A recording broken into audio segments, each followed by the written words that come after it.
Hello, I'm Michael Wunsch. I'm the plant pathologist at the North Dakota State University Carrington Research Extension Center.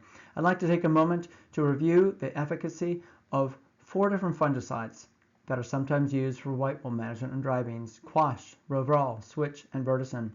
This is a research summary showing average results across multiple field studies. I would recommend that you reference the corresponding document that gives detailed results for individual field studies if you are looking for more detail. Testing was conducted with pinto beans in most studies, sometimes with kidney beans. Row spacing with 14 inches. Seeding rate was 90,000 viable seeds an acre in most studies, sometimes 80,000 viable seeds an acre. Fungicides were applied with a handheld boom, pressurized by carbon dioxide, in a spray volume of 15 gallons an acre. Spray droplet size was fine or medium in studies conducted in 2010 to 2021, and then calibrated relative to canopy characteristics from 2022 to 2024. We conducted testing with 2 sequential fungicide applications. The first one at early bloom, initial pin pod, and the second one 7 to 14 days later, depending on the study. This testing was conducted with 5 or 6 experimental replicates in almost all of the studies. White mold assessment was conducted by evaluating every plant individually for the percent of the plant impacted by white mold in a minimum of half of the plot. This was conducted at or near dry bean maturity. Harvest was conducted by clipping the plants at the base, windrowing them to dry, and manually lifting them into the combine. We did this so that any differences in the standability of the dry beans across the footprint of the study would not bias the yield results. Because if we had straight harvested the dry beans, we would have had differences in the yield driven by not only disease severity differences, but also differences in lodging. And oftentimes, the lodging and the disease severity are not well correlated. We applied supplemental irrigation to establish the white mold pressure needed to evaluate fungicide performance.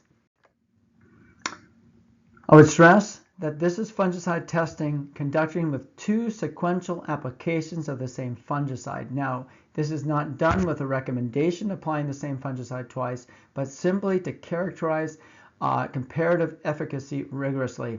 When you apply the same fungicide or same fungicide application rate twice sequentially, you compound any differences. So any differences in efficacy become additive because you apply the fungicide twice and the differences add up. Okay, and thus when you apply the same fungicide twice sequentially, it makes it easier to differentiate the relative efficacy of different products and different application rates. This research is explicitly done to inform decision making for a single fungicide application or for when you're rotating fungicides and you want to choose different products to use in that rotation. Okay, this research is not done recommending that you apply the same fungicide twice sequentially. That said, let's move into results. First, QUASH. At 2.5 ounces an acre, it was less effective than Endura and Propulse at 10.3 fluid ounces. QUASH at 4 ounces was also less effective than Endura at 8 ounces. QUASH at 4 ounces was also less effective than Topsin at 30 fluid ounces. Moving on to ROVRAL and SWITCH. These are older fungicides that are still registered for use in dry beans even if they're not used very often. We see no statistical separation in efficacy versus Endura at 8 and Propulse at 10.3 fluid ounces, but we do see a strong trend in both disease management and yield that suggests that ROVRAL and SWITCH are somewhat less effective. What about Endura versus VERTISAN? VERTISAN applied at the high rate of 20 or 24 fluid ounces was not as effective as Endura applied at 8 ounces an acre. So what have we learned? QUASH, SWITCH, ROVRAL, and VERTISAN were less effective against white mold and dry beans than the competitive standards to which they were compared.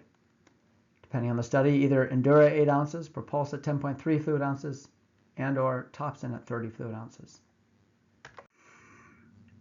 I'd like to close by giving sincere thanks to my staff in Carrington, Aaron Faust, Swan Collis, Jesse Hafner, Gabby Henson. These are my current staff. And then Thomas Miorini, Billy Kraft, and Michael Schaefer, my former staff.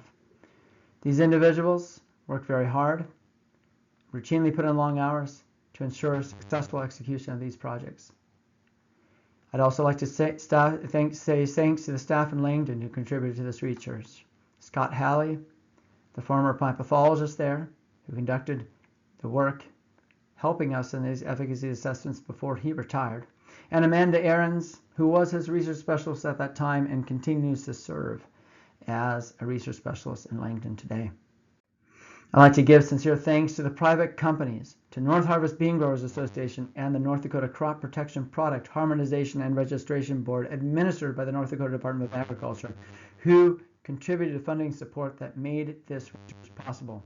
These are the companies and the organizations that funded the research. I'd also like to give sincere thanks to Bollingburg Seeds, Green Valley Bean Company, and Kelly Bean Company in Hatton for donating the dry bean seeds year after year for use in our white mold management research. Thank you for your time and attention. I hope these research results help you as you make decisions to improve your operations. Thank you.